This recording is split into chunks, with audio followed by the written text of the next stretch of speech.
found my cheating wife's texts, and my response made her panic in ways she never saw coming.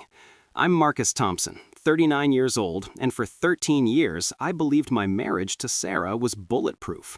We lived in a custom-built colonial in Westchester County, the kind of house that whispers success through manicured landscaping and smart home technology. I ran a cybersecurity consulting firm that protected Fortune 500 companies from digital threats, while Sarah managed operations for a high-end architectural firm downtown. To our neighbors, we were the couple who had everything figured out. To me, we were partners building something permanent. To Sarah, as I was about to discover, we were apparently just convenient cover for her real life. The red flags accumulated like malware in a compromised system, each one small enough to dismiss individually, but devastating in aggregate. March brought the wardrobe evolution from conservative business attire to form-fitting dresses that caught light like silk, designer heels that transformed her walk into something entirely different. April introduced the Phone Fortress. Sarah's device, once casually shared for navigation and photos, became a maximum security installation with biometric locks and notifications permanently silenced. When I asked about the sudden privacy measures, she explained that her firm had implemented strict client confidentiality protocols requiring enhanced security.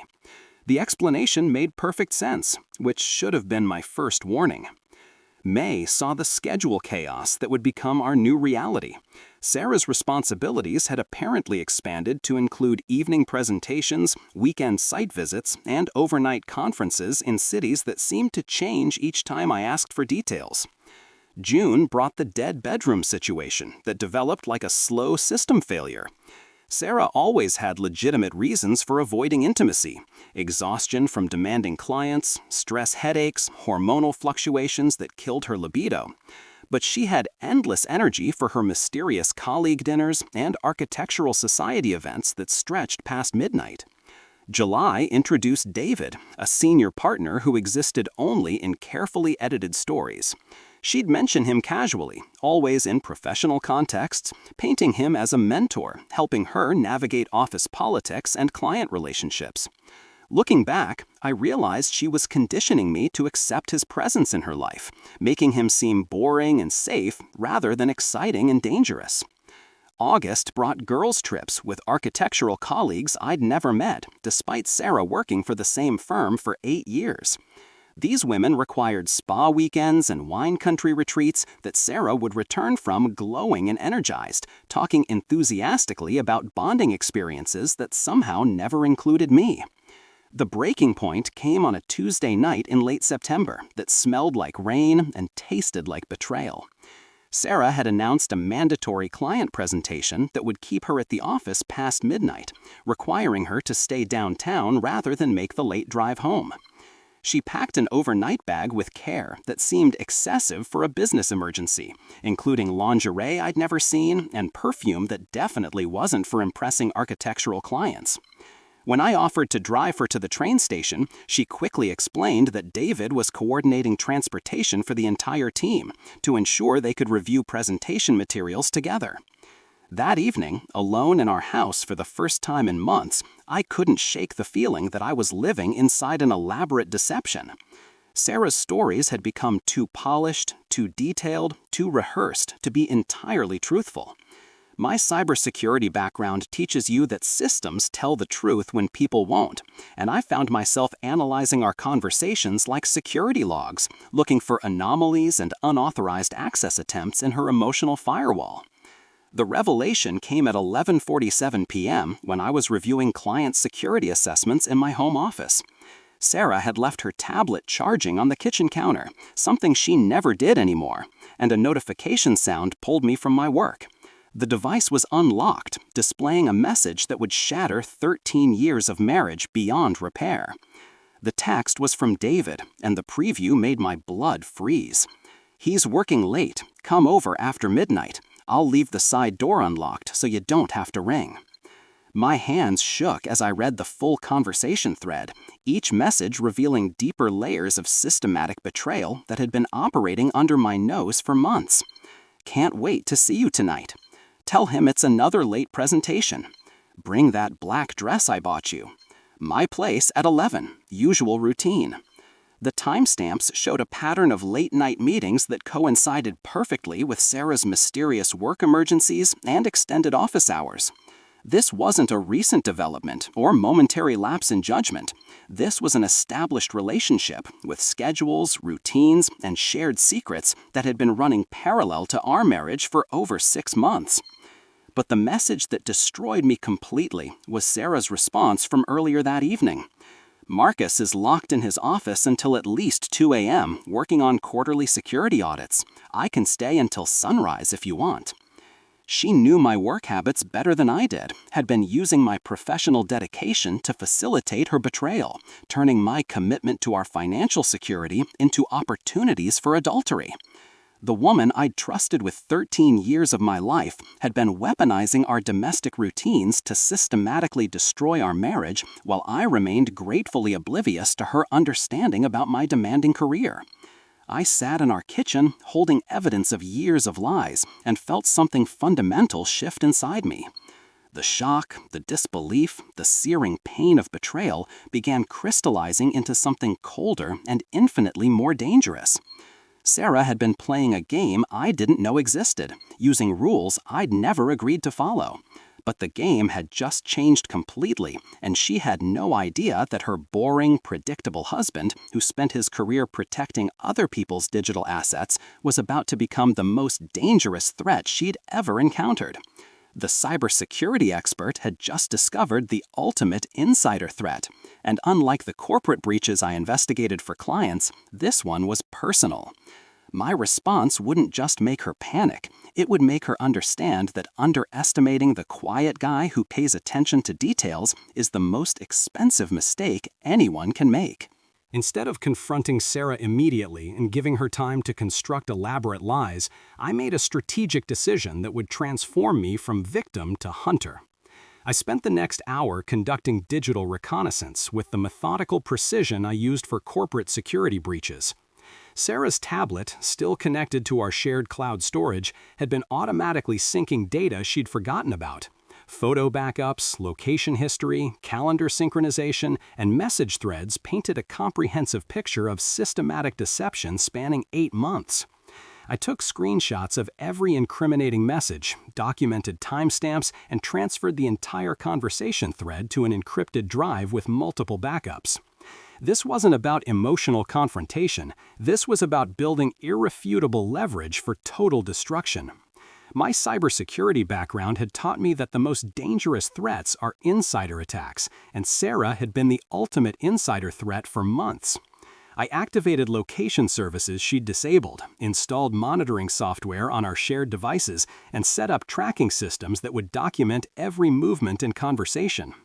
The boring husband was about to become her worst nightmare, armed with the same tools I used to protect Fortune 500 companies from exactly this type of unauthorized access. Sarah thought she was conducting perfect operational security, but she'd just exposed herself to someone whose job involved tracking digital footprints and exploiting system vulnerabilities. The financial investigation revealed betrayal that made my blood run cold. Sarah had been systematically moving money from our joint accounts into a private account I'd never known existed, disguising transfers as legitimate business expenses. Credit card statements showed charges at romantic restaurants, luxury hotels, and expensive gifts that were financing her double life with our shared assets. She'd even opened a card in my name, routing statements to her office, and maxed it out on items clearly meant for David. My wife wasn't just cheating emotionally and physically, she'd been conducting economic warfare against our marriage while I remained completely unaware of the systematic theft occurring under my own roof. At 6:47 a.m., Sarah returned home and immediately showered, performing her usual routine with theatrical precision. She talked enthusiastically about the successful client presentation, describing details that sounded rehearsed rather than lived. When I asked about specific architectural challenges they discussed, she provided generic responses that could have applied to any commercial project. Her stories had become too polished, too perfect to be entirely truthful. "How was your evening?" she asked while making coffee, fishing for information while maintaining plausible deniability. Productive, I replied, analyzing her micro-expressions for tells. Her microscopic relief confirmed that she believed her operational security remained intact. That afternoon, I contacted Jake Morrison, a private investigator I'd used for sensitive corporate cases. Jake specialized in corporate espionage, but infidelity investigations required identical skills: surveillance, digital forensics, and evidence documentation that would survive legal scrutiny. Text messages are just the beginning, Jake explained after reviewing my preliminary evidence. If she's been running this operation for 8 months, there's a comprehensive digital footprint we can exploit. Within 48 hours, Jake had transformed Sarah into a data stream more comprehensive than anything I'd seen in corporate investigations. GPS tracking on her car, software mirroring her phone activity, surveillance cameras monitoring locations during my absence. The surveillance revealed that Sarah and David had established routines more predictable than corporate security protocols. Tuesday and Thursday late meetings at his downtown apartment, weekend getaways disguised as architectural site visits, regular dinners at upscale restaurants where they behaved like an established couple rather than colleagues. Jake's cameras captured intimate moments that made their relationship undeniably romantic, holding hands across restaurant tables, kissing in parking garages, entering hotels together with overnight bags. But the evidence also revealed something more disturbing about David's financial activities within the architectural firm. The breakthrough came when Jake discovered that David's situation was far more complex than Sarah realized. He wasn't the successful senior partner she'd described. He was in the middle of a contentious divorce with his wife Rebecca, who had been building her own comprehensive case against him for years. More importantly, Rebecca had discovered that David had been manipulating firm finances, using his access to client accounts for personal expenses and unauthorized transfers. Sarah wasn't just his mistress, she was his unwitting accomplice in potential embezzlement schemes that could trigger federal investigations. Jake arranged a discreet meeting with Rebecca Chen at a neutral location downtown. She was sharp, composed, and radiated controlled fury of someone who'd been systematically betrayed while gathering evidence with prosecutorial precision. When I presented proof of Sarah and David's affair, her reaction was coldly strategic rather than emotional. "He's done this before," she said, opening her briefcase to reveal documentation that my evidence looked amateur. "He targets ambitious women in the firm, uses them to provide cover for his financial manipulations, then discards them when they become liabilities." Rebecca revealed that David had a pattern of grooming female employees like Sarah, exploiting their professional ambition to create a network of unwitting accomplices. Our alliance formed naturally around shared betrayal and complementary resources. Rebecca had institutional knowledge of David's financial crimes, his pattern of workplace manipulation, and years of documented evidence. I had real-time surveillance, intimate details of their current affair, and digital forensics proving Sarah's involvement in both personal betrayal and professional fraud. Together, we had enough evidence to trigger investigations that would destroy both their careers and their freedom. The boring husband had just acquired the most dangerous ally possible, a woman with nothing left to lose and everything necessary to win. The emotional shift within me was profound and irreversible. The initial shock, the searing pain of betrayal, had crystallized into something cold and infinitely more dangerous. I stopped being her victim and became her strategist. Every lie she told, every attempt to maintain her facade, only served to dig her grave deeper. Sarah had been playing a game she thought I was too boring and predictable to understand. She was about to discover that underestimating the quiet guy who protects other people's secrets for a living was the most expensive mistake she could make. Rebecca and I transformed our shared betrayal into a surgical strike team, combining her institutional knowledge with my digital forensics expertise to build a case that would destroy both David and Sarah simultaneously. Her forensic accountants had already documented David's systematic manipulation of firm finances, shell companies, fraudulent expense reports, and unauthorized client billing that totaled over $400,000. My surveillance evidence provided the missing link, proving Sarah's active complicity in schemes she thought were just romantic adventures. Every client dinner she'd attended with David was actually a fraudulent expense claim. Every weekend getaway disguised as architectural site visits had been billed to legitimate projects. Sarah wasn't just David's mistress, she was his unwitting accomplice in federal crimes. The evidence compilation took weeks of methodical cross-referencing. Jake's surveillance photos matched timestamps on fraudulent expense reports. Sarah's text messages discussing optimizing client billing proved premeditation. Her location data confirmed presence at events that existed only on paper but generated real invoices. Rebecca's legal team, already seasoned in high-stakes corporate litigation, eagerly added Sarah's name to David's growing list of co-conspirators. We weren't just exposing an affair, we were dismantling a criminal enterprise that had operated under the guise of professional excellence.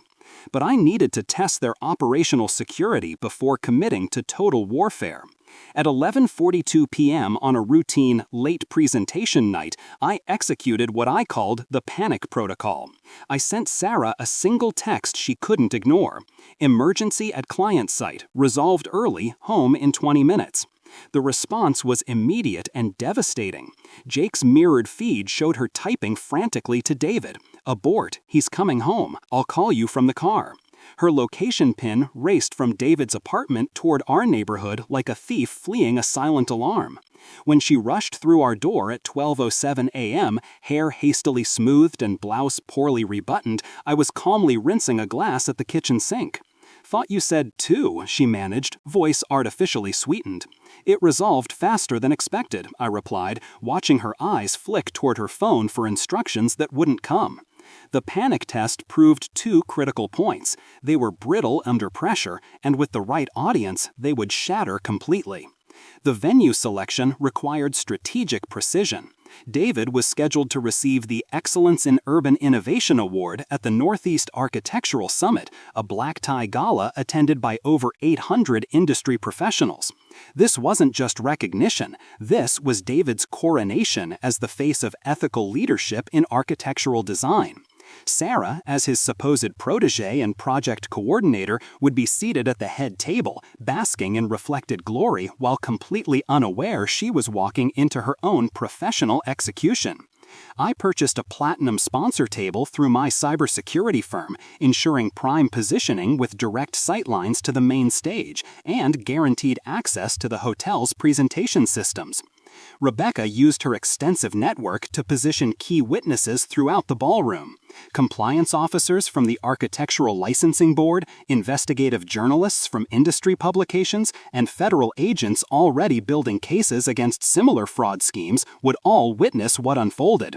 Jake's technical team, with their expertise in hotel IT infrastructure, ensured that our evidence presentation would dominate every screen and speaker in the ballroom when the moment came. Nothing illegal, just a carefully orchestrated donor spotlight that would deliver maximum impact with no escape routes. My psychological transformation was complete and irreversible. The heartbroken husband had been replaced by something colder and infinitely more dangerous. I felt no rage, only crystalline purpose. Sarah had spent months underestimating the boring, predictable man who paid attention to details while she conducted her elaborate deception. She was about to discover that my quiet demeanor masked a mind capable of orchestrating systematic destruction with cybersecurity-level precision. Every contingency was analyzed, every countermove anticipated, every detail calculated for maximum devastation. The final week required Oscar-worthy performance art. I played the supportive husband with methodical dedication, complementing Sarah's gala preparations while internally cataloging every lie she told about the evening's importance. When she modeled her midnight blue gown, asking if it looked board-appropriate, I assured her it was perfect for the attention she'd receive. She glowed with anticipation, completely absorbed in networking strategies and career advancement opportunities that would never materialize. Her overconfidence, born from my perceived passivity, became her greatest vulnerability. Friday afternoon brought the legal nuclear option. Rebecca's attorneys filed for divorce with criminal referrals attached, while my team submitted sealed papers citing adultery and systematic financial fraud. Sarah wouldn't learn about either filing until Saturday night, discovering her fate in front of 800 industry colleagues. The compliance officers received anonymous evidence packets Thursday morning, side-by-side financial analyses, expense reports showing systematic fraud, and audio recordings proving David's manipulation of firm resources. Jake's digital forensics had created an evidence package so comprehensive that federal investigators called it the most organized white-collar case in their experience. Saturday evening arrived with the weight of inevitability. Sarah departed for the gala radiant with excitement, kissing me goodbye and promising the evening would be perfect for her career. "Break a leg, darling," I told her, watching her drive away in the car I'd had fitted with GPS tracking. "You deserve all the attention you're going to get tonight." She had no idea those words carried the precision of a death sentence delivered with surgical calm. I arrived at the Grand Meridian an hour before the ceremony began, ensuring all technical preparations were flawless. Rebecca was already positioned, elegant in black silk and radiating controlled determination.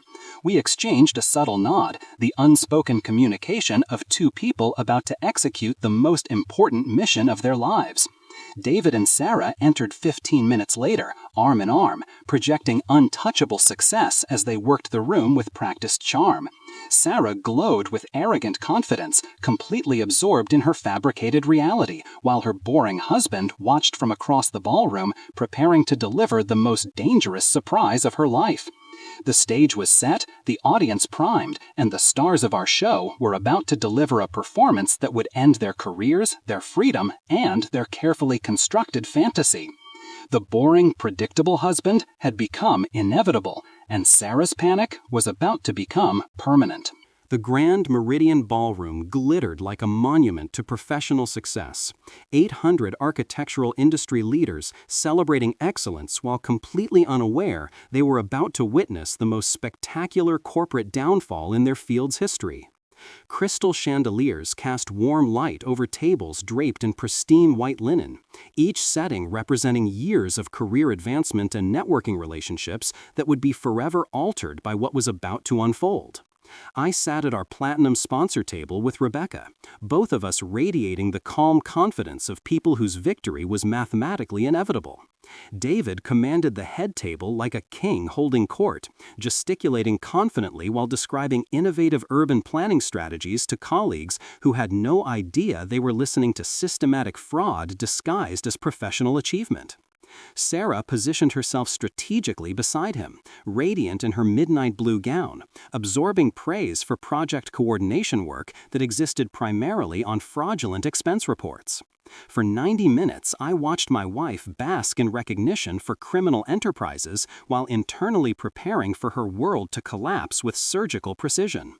The formal program began with industry recognition awards, each presenter highlighting ethical excellence and professional integrity, while Sarah beamed with anticipation for David's upcoming coronation. When the Excellence in Urban Innovation category was announced, David straightened his bow tie and prepared to accept recognition for achievements that would soon be revealed as federal crimes. The applause was genuine, colleagues celebrating what they believed was legitimate success built through years of dedicated service to architectural innovation. David approached the podium with manufactured humility, accepting applause like a monarch returning to his rightful throne. He began his speech thanking his dedicated team, making special mention of Sarah's exceptional commitment to client relationships and project development excellence. "And to my invaluable operations coordinator, Sarah Thompson," he declared, gesturing toward her with practiced charm, "whose dedication to our clients exemplifies everything this award represents." That's when I stood up and began walking toward the stage, my movement drawing curious glances from nearby cables. Sarah's expression shifted from pride to confusion as she realized her supposedly absent husband was approaching the microphone where her lover was delivering what would become his farewell address to the architectural profession. The boring, predictable husband was about to become the most dangerous man in the room. "Ladies and gentlemen," I said, my voice carrying clearly through the ballroom's premium sound system as I reached the podium, "I'd like to provide additional context to David's remarkable achievements." The room went quiet with the kind of attention that precedes either comedy or catastrophe. Sarah's face had gone completely white, her champagne glass frozen halfway to her lips as she processed the impossibility of my presence at her secret professional celebration. Rebecca's prearranged signal activated the hotel's presentation systems. The first slide appeared on the ballroom's massive screens, a comprehensive financial analysis showing David's reported project expenses versus actual client billing, revealing systematic fraud totaling over $600,000. Murmurs rippled through the audience as industry professionals recognized the implications of what they were seeing. The second slide displayed Sarah's active participation in the scheme, her signatures on fraudulent reports, and her presence at events billed as legitimate client meetings but conducted in luxury hotel suites. David attempted to interrupt, claiming technical difficulties and requesting hotel security, but I continued with prosecutorial precision that silenced all objections. The third slide showed text message conversations between Sarah and David discussing how to maximize their project bonuses through fabricated client relationships, including explicit instructions for backdating documents and creating fictional meeting participants. The fourth slide displayed photographs from their romantic getaways, complete with timestamps proving they were billing personal affairs as professional development, while charging legitimate clients for services never rendered. But the devastating revelation came with slide 5. Audio from Sarah's text messages played through the ballroom's premium sound system with crystal clarity. Her voice saying, "He's working late, come over after midnight," followed by David's response detailing their deception, created absolute silence in the room.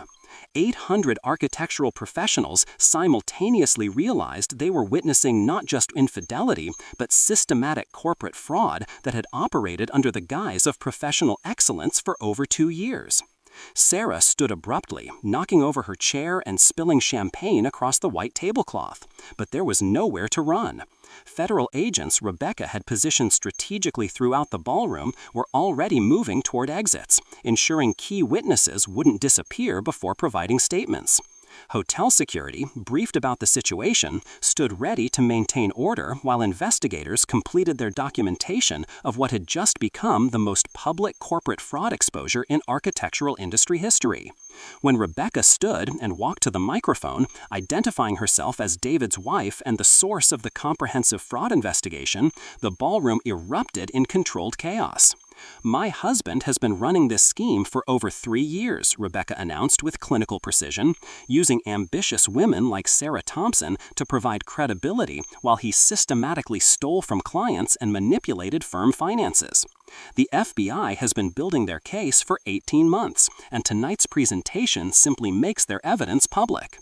Sarah collapsed back into her chair, the reality of her situation finally penetrating her shock.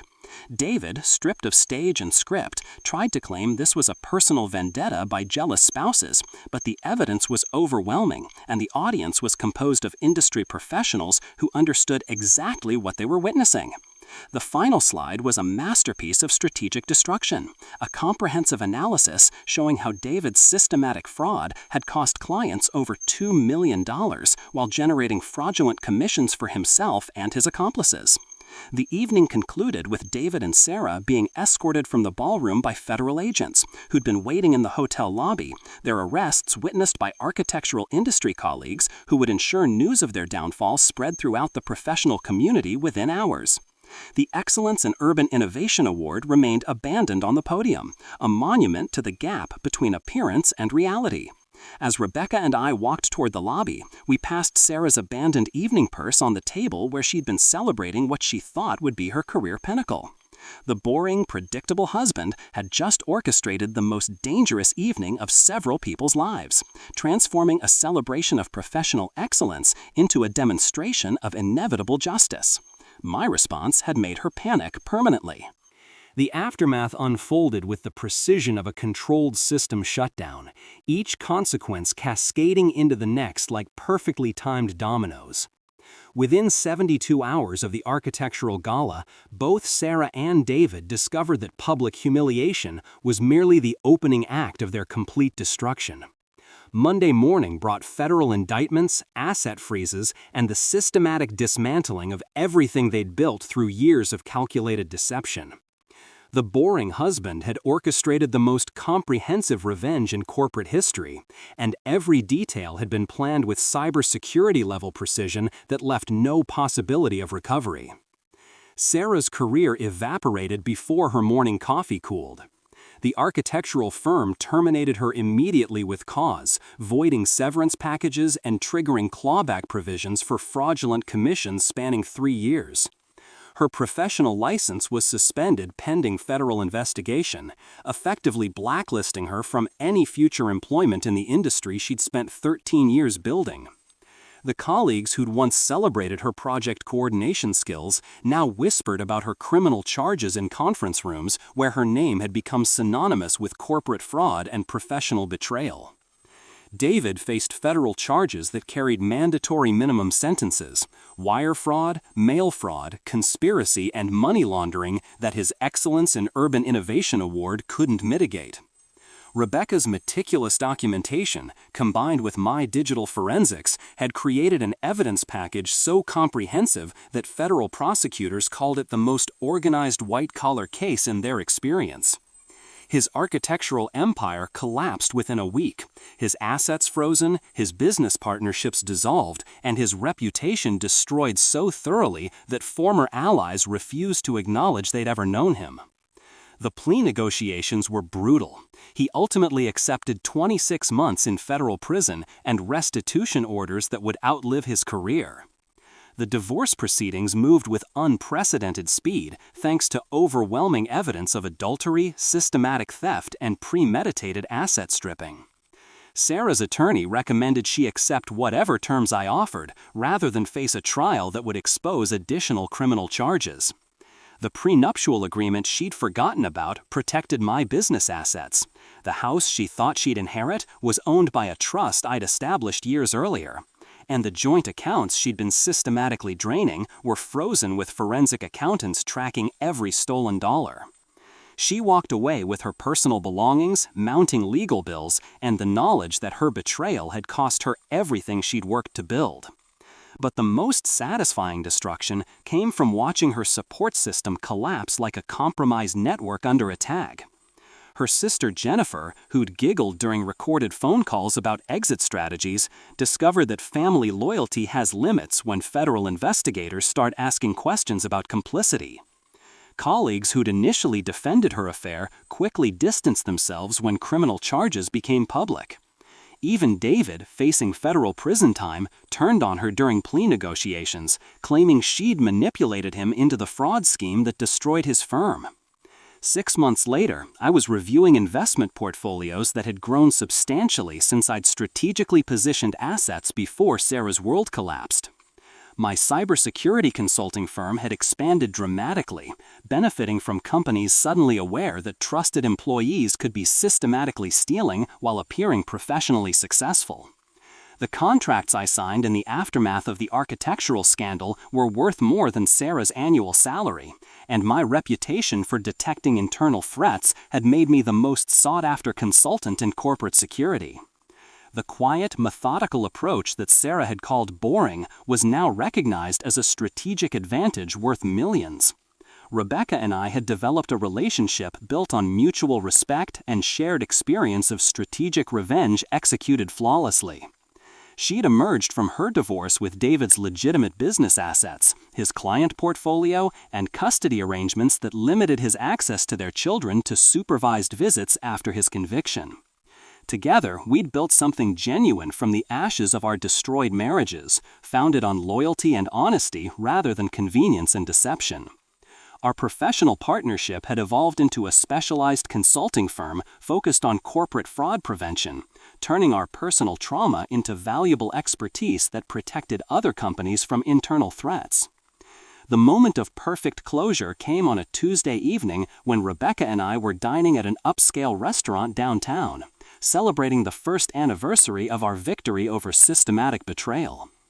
Across the room, I spotted Sarah sitting alone at a corner table, wearing discount store clothing and looking older than her 39 years. Her hair was styled at a chain salon rather than the expensive spa she'd once frequented, and everything about her appearance screamed financial desperation and social isolation. The woman who'd texted "come over after midnight" was now living the most predictable existence possible: federal probation, minimum wage employment, and complete social exile. When she noticed me, she started to approach with the desperate expression of someone who still believed apologies could undo federal convictions. I simply shook my head and turned back to Rebecca, dismissing Sarah as completely as she'd once dismissed our marriage vows. Some conversations aren't worth having, and some people only learn when they lose absolutely everything they thought they could steal or manipulate. Later that evening, Sarah sent a text from yet another new number. "Marcus, I made mistakes. I'm sorry. Can we talk about starting over?" I blocked the number without reading it twice. Federal fraud convictions aren't mistakes, and systematic betrayal isn't a relationship problem that conversation can solve. Sarah had made calculated choices for over 8 months, systematically destroying our marriage while stealing our shared assets and financing her affair with fraudulent applications. The consequences weren't punishment. They were simply the natural result of her actions meeting someone who understood systems better than she understood deception. As Rebecca and I walked home together, I reflected on how completely my life had transformed since that night I found Sarah's texts planning midnight meetings with her lover. I'd lost a wife, but gained self-respect. I'd lost a marriage, but found love with someone who understands that trust isn't renewable once shattered by systematic betrayal. I'd lost my illusions about forever, but I'd gained knowledge that strategic thinking could overcome any deception when applied with sufficient precision and patience. Sarah had been wrong about me being boring and predictable. The most dangerous people are often those who appear quiet and methodical, but possess the intelligence and determination to completely destroy anyone who underestimates them. I wasn't boring. I was inevitable. "He's working late. Come over after midnight," her text had read. My response had made her panic permanently, and that was the most expensive lesson she ever learned.